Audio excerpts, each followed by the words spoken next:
Hello tout le monde, on espère que ça joue, on est content de vous retrouver aujourd'hui pour une nouvelle vidéo et on va pas se mentir, hein, mais le milieu des montres vintage, c'est pas forcément plus que ça notre univers. Pas la base, non. Chez Watchart, on a plutôt tendance à vous parler des montres neuves, en tout cas des montres récentes, qui viennent de sortir ou non, mais qui sont encore au catalogue pour la plupart du temps. En tout cas, pas vintage. De plus en plus, on commence à s'y intéresser, Ouais. on commence à être un peu curieux dans cet univers des montres dites vintage. C'est pas forcément un univers évident, Non. c'est souvent réservé un peu aux initiés. Ouais. Mais il y a quand même moyen de s'y intéresser, de rentrer Oui, un peu dans le Se délire. faire une culture. Je pense que c'est un clairement. peu le but. Et c'est pour ça que dans cette vidéo aujourd'hui, ça va être un petit peu Jonas et Alexis, les collectionneurs, qui vont vous parler. Parce que l'objectif dans cette vidéo, ça va être de vous faire part de notre collection, non pas globale, mais orientée montre vintage. Et ça va être aussi l'occasion de vous présenter notre tout dernier Et achat en matière de montres.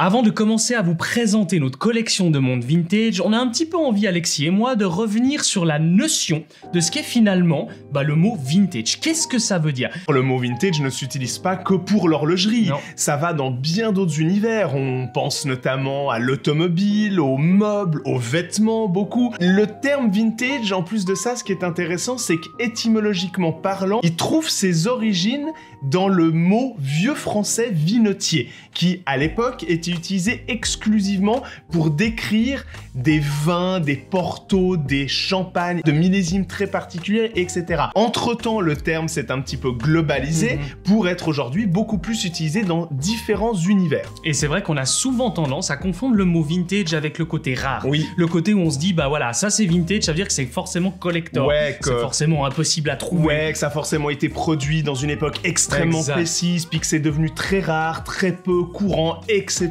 Mais en fait, pas du tout. Le terme vintage, c'est très simple. Vous pouvez considérer qu'un objet devient vintage à partir du moment où cet objet a été fabriqué il y a au moins 30 ans. Ouais, c'est ça. À partir du moment où ça dépasse les 30 ans, eh ben c'est bon, vous pouvez considérer que votre montre, elle est vintage. Que ce soit une ancienne Spin Master ultra rare, fabriquée qu'en 50 exemplaires, ou que ce soit une Swatch Ouais, complètement. qui date des années 70. C'est pareil. Donc on est d'accord, on est en 2023, moins 30 ans, on parle de 1993. C'est ça. Ou avant. Ouais, exactement. Avant qu'on commence à vous parler de notre collection de montres vintage qui se trouve juste ici dans notre Watch Roll Fusil, et en plus de vous présenter notre toute dernière pépite qu'on vient de dénicher il y a quoi, à peu près 2 semaines, Tout à fait. on avait envie de vous annoncer qu'officiellement notre iconique bracelet cut en shell cordovan vient se décliner en 2 nouveaux coloris. Jusqu'à maintenant, vous pouviez retrouver le code sur notre site internet juste dans un seul coloris, une couleur cognac, qui est très belle, hein. C'est une couleur qui fonctionne ultra bien pour le cuir shell cordovan.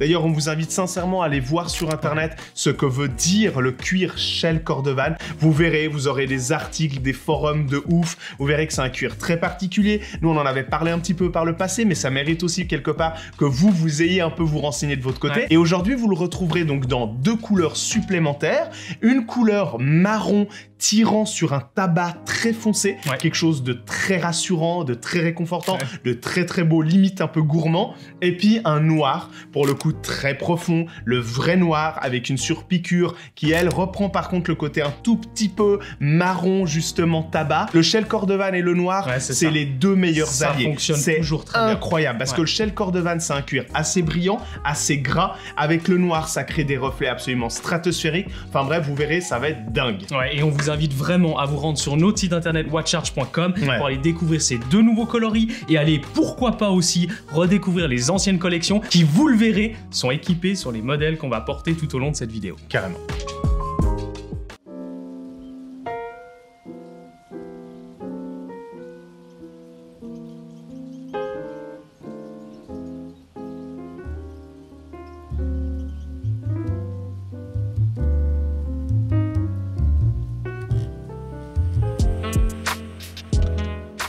c'est moi qui ai la chance d'ouvrir le bal pour notre collection des 5 montres vintage que nous possédons, Alexis et moi, avec la montre que finalement, on n'a pas vraiment choisi d'acheter, qui nous a été tout droit héritée de par notre arrière-grand-père du côté maternel, une petite Favrelebas complètement incroyable, iconique, un peu mythique, parce qu'il faut savoir déjà une chose qui est juste folle par rapport à cette montre, c'est que la manufacture Favrelebas est la 2e plus vieille manufacture au monde, qui date depuis 1737. C'est une montre de prime abord qui ne paye pas plus de mine que ça, mais qui, vous le verrez, réserve pas mal de surprises. Déjà, il y a une chose à savoir, c'est que cette montre, c'est pas évident de la dater. D'après les recherches qu'on a fait Alexis et moi, vous le savez, Chrono 24 fonctionne toujours très bien parce qu'il y a une grosse base de données, on a pu se rendre compte que c'est une montre qui doit dater entre 1940 et 1950. Le truc très cool sur cette montre, c'est que vous le voyez déjà, elle est tout en or. Donc, c'est pas de l'or massif, mais c'est du plaqué or. Et ça, franchement, ça lui va super bien. Le truc qui est dingo sur cette montre aussi,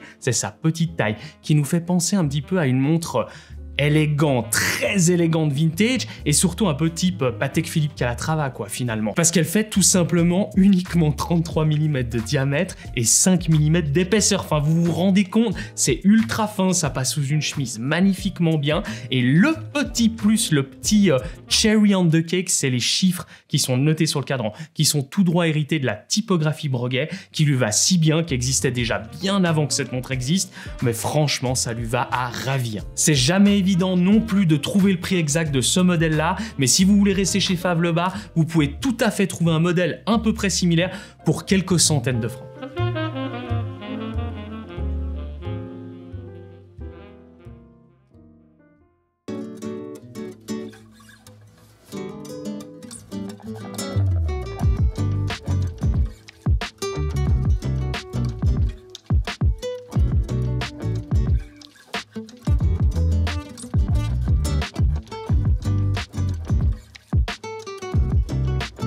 Continuons par ce qui a été, en ce qui me concerne, la première montre que je me suis achetée de toute ma vie et qui en plus de ça était une montre qui valait quand même une certaine somme. Avant ça, j'avais eu 2-3 autres petites montres, mais rien à voir avec une somme pareille. Ce qui est rigolo, c'est que la première montre pour laquelle j'ai dû vraiment mettre beaucoup d'argent à l'époque, ça a été une montre vintage. À l'époque, j'y connaissais rien, j'ai quand même pris quelques risques, je le conseillerais pas forcément à tout le monde, mais aujourd'hui, je suis quand même content de l'avoir fait. Et normalement, vous la connaissez plutôt bien puisqu'il s'agit de ma Breitling Navy Tamer 92. Tout est dans le nom avec cette Navy Tamer, puisque Breitling a fabriqué cette référence entre l'année 1992 et 1996. Donc une très courte période, et c'est intéressant puisque justement, ce qui est cool avec ce modèle-là, c'est qu'il vient se situer juste pile poil entre ce qu'étaient à l'époque les références plus cosmonautes, donc avec un design beaucoup plus vintage, encore beaucoup plus complexe, et les designs d'après qui ont été les Montbriand, qui là étaient des designs encore plus fun,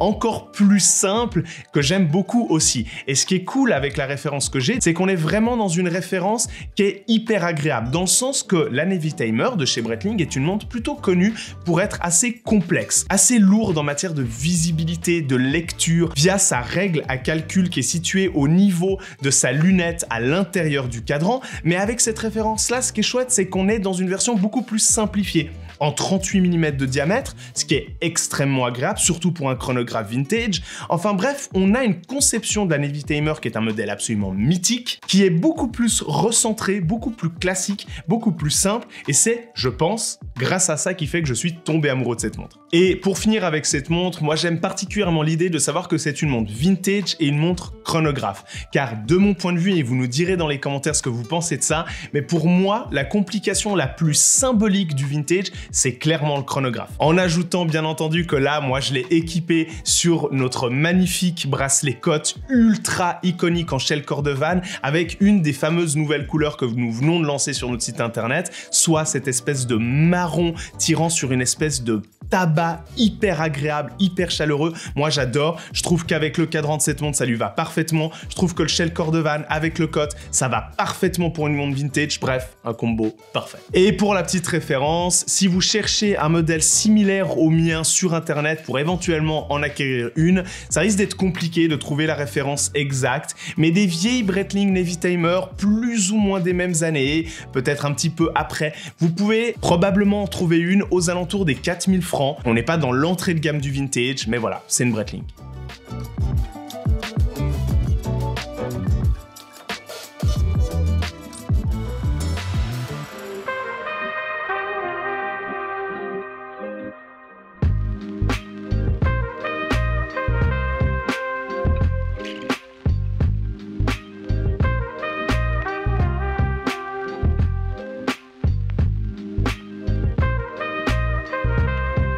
Place maintenant à la montre qui a certainement eu le plus d'influence sur la relation qu'Alexis et moi avons pour le vintage. Pour peu qu'on soit un petit peu connaisseur ou connaisseuse du monde vintage, qu'on ait un petit peu cette affinité qui commence à naître, au bout d'un moment ça nous fait rendre compte, et justement avec cette montre, à quel point ce monde est vaste, est passionnant et offre énormément d'opportunités. Et rien de mieux finalement pour illustrer ça que la manufacture Omega. Nous sommes face au modèle qui est appelé aujourd'hui l'Omega Oversize Military. Et avec cette montre, on replonge directement dans l'âge d'or qui finalement ont inspiré à l'heure actuelle ce que vous voyez des montres militaires. C'est une montre qui a vraiment été créée pour le terrain. Et c'est ce qui a donné la direction maintenant chez Omega, voire même chez les autres manufactures, des montres maintenant dites d'inspiration militaire. Et ça, c'est pour le côté military. Mais maintenant, si j'ai envie de vous parler du côté oversize qui est dans le titre de cette montre, c'est que les militaires à l'époque avaient besoin d'une grande montre.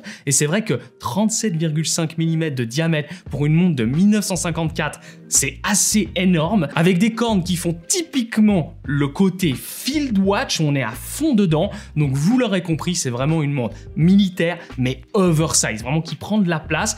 Et à l'heure actuelle, finalement, c'est juste la taille géniale pour se dire qu'elle date de 1954, quoi. Et quand on vient justement, avec un petit outil, paf, déclipper le fond de boîte, on se rend compte à quel point là, on est dans du mouvement manufacturé, quoi. Vraiment un très très bon mouvement à remontage manuel. Le 266 de chez Omega, qui là, pour le coup, nous en met plein la figure. On se rend compte à quel point, finalement, dans ces années-là, c'était des sacrés mouvements. Et que si maintenant, on voulait avoir un mouvement d'une telle qualité, on devrait commencer à mettre pas mal d'argent sur la table. Et ce qui est génial avec la manufacture Omega, c'est que c'est vraiment le parfait exemple que quand on a envie d'aller dans le vintage, on peut justement se faire plaisir à tous les prix. On peut démarrer sur des prix à quelques centaines de francs pour aller sur des montres à plusieurs milliers, voire même des dizaines et des centaines de milliers. Nous, celle-là, on l'a acquis à l'époque pour un peu plus de 2000 francs chez Café Noir. N'hésitez pas à aller checker son site parce que franchement, ça vaut le coup. Il a des trucs assez cool. Donc la manufacture Omega, c'est la valeur sûre pour débuter dans le vintage.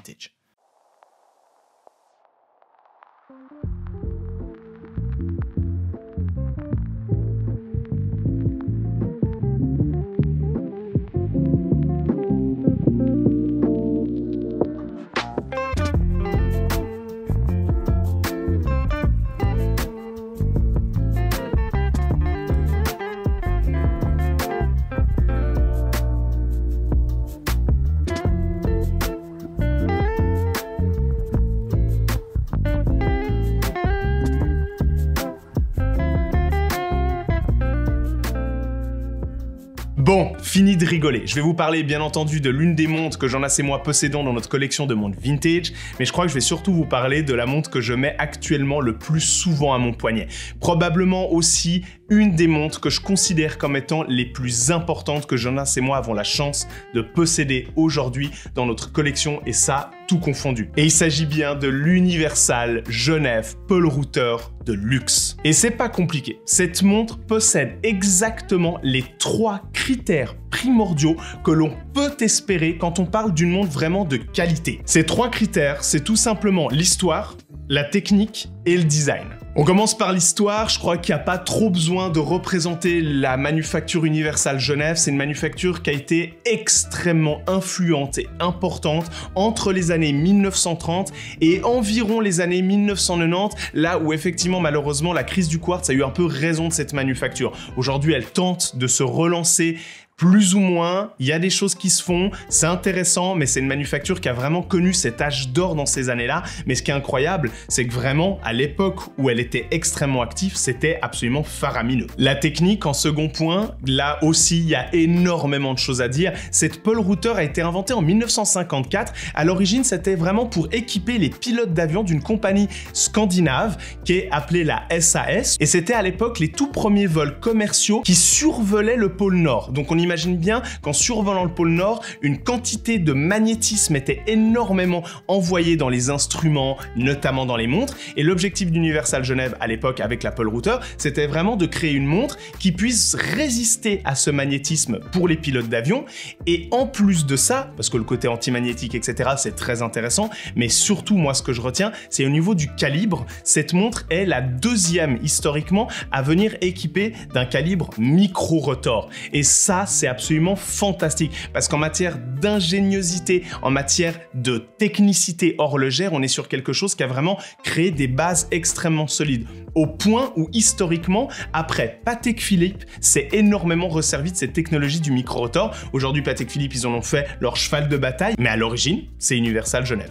Et pour finir, le dernier point qu'on peut attendre d'une montre vraiment de qualité, vraiment une montre mythique, c'est le design. Et là, encore une fois, la Paul Router de chez Universal Genève n'est clairement pas en reste, puisqu'en 1954, quand Universal Genève ont décidé de lancer la Paul Router, ils ont fait appel à un petit designer horloger qui s'appelle Gerald Janta. En 1954, il était âgé de seulement 23 ans, et il s'agit littéralement de son tout premier design horloger. Après, on sait que Gerald Janta a fait d'incroyables designs, aussi notamment chez Patek Philippe.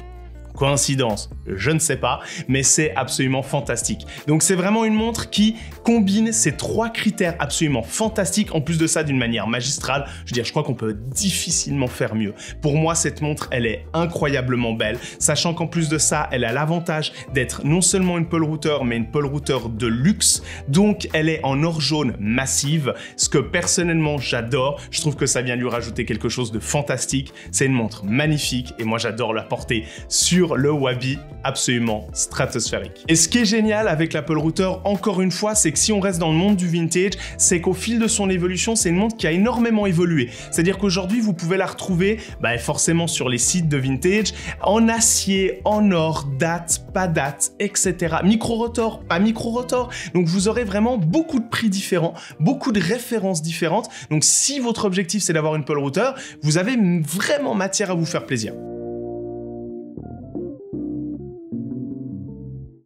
Bon bah bravo, on a le plaisir de vous annoncer que vous avez parcouru les 4 premières montres de cette collection, vous êtes là, toujours dans la vidéo, et c'est le moment pour nous de vous dévoiler la toute dernière montre qu'Alexis et moi on vient d'acquérir. Une montre de malade, une montre qui, très honnêtement, ça faisait vraiment longtemps qu'on avait envie de l'avoir. Ça a été un petit peu l'impulsion que j'ai donnée parce que vous connaissez mon amour pour Seiko, je crois que ça y a pas de doute. Vous connaissez aussi maintenant mon amour pour Grand Seiko. Alexis a chopé le virus aussi, je crois qu'on va pas se mentir, et on s'est dit bah tiens, on aura envie d'une Seiko, Grand Seiko, un peu vintage, qu'est-ce qu'on peut trouver? Eh ben notre dévolu s'est porté sur la King Seiko, la référence 44 KS, une montre de malade qui en a vraiment beaucoup sous le capot. On va forcément passer par le stade review complète de cette 44 KS, ça viendra dans un second temps, on va avoir l'occasion de rentrer dans tous les détails. Mais moi ce que j'avais envie de vous dire dans cette vidéo, c'est que King Seiko est le parfait exemple de la montre idéale pour acquérir un icône horloger, qui plus est japonais, pour une somme qui est franchement abordable. Avant que Grand Seiko devienne la mythique et incroyable manufacture que l'on connaît aujourd'hui, on revient un petit peu sur de l'histoire parce que Seiko, bien précédemment, ont créé deux marques. Enfin, ont créé deux manufactures finalement, où ils avaient envie d'aller titiller un peu les Suisses dans leur propre concours de compétition horlogère, de chronométrie notamment, et ils ont créé à l'époque King Seiko et Grand Seiko. Ils étaient les deux localisés à deux endroits différents et ils se sont vraiment tirés la bourre pendant de nombreuses années, à tel point qu'ils ont même créé des fois des modèles extrêmement similaires, puisque la 44 KS que j'ai au poignet peut se retrouver aussi en 44 GS, mais ça a vraiment donné le ton et l'humeur et tout ce qui s'en vient à ce qu'on connaît de Grand Seiko maintenant. Malheureusement, King Seiko s'est arrêté puisque Seiko ont fait le choix de garder uniquement Grand Seiko. Et pour nous justement, cette 44 KS représente l'âge d'or de King Seiko et de Grand Seiko. Parce qu'il faut savoir une chose, cette 44 KS arrive juste au moment précis où Taro Tanaka a lancé vraiment ce qu'on connaît maintenant par le design de Grand Seiko, et un truc qui est complètement dingue, et je pense que vous le connaissez maintenant, c'est le polissage Zaratsu. C'est vraiment un polissage qui se veut être juste parfait au niveau des angles. Enfin, c'est un truc de malade. C'est-à-dire qu'à un moment donné, on met un objet ou quelque chose en face de ce polissage miroir et on n'aura aucune déformation. Et ça, c'est dingue. Ça a donné vraiment la direction déjà depuis 1965 qu'est sortie cette 44 KS. Déjà un peu avant que ce que Grand Seiko fait maintenant dans les polissages complètement dingues à partir de 6-7 000 francs jusqu'à des montres qui peuvent atteindre des centaines de milliers de francs. Et ça, c'est fou. Et il s'avère que nous, on a porté notre dévolu sur le modèle précis de la 44 KS deuxième génération de 1966, la référence 4402-8000. Oui, on connaît Seiko, King Seiko, Grand Seiko, c'est des références à rallonge, mais c'est comme ça. Et ce qui est complètement dingue, c'est cette montre, on l'a acquis pour environ 450 francs suisses. C'est ça que j'avais envie de vous dire dans cette vidéo et sur cette montre précise, c'est que King Seiko est la marque précisément avec laquelle on peut vraiment se faire plaisir dans tous les budgets. On peut démarrer aux alentours de 200-300 francs et si on veut vraiment le modèle vintage, mais attention, pas que vintage, mais rare aussi d'une certaine manière, parce que vous savez, faut pas confondre les deux, et ben là on peut arriver dans des milliers, voire même des dizaines de milliers de francs, suivant la configuration qu'on peut avoir.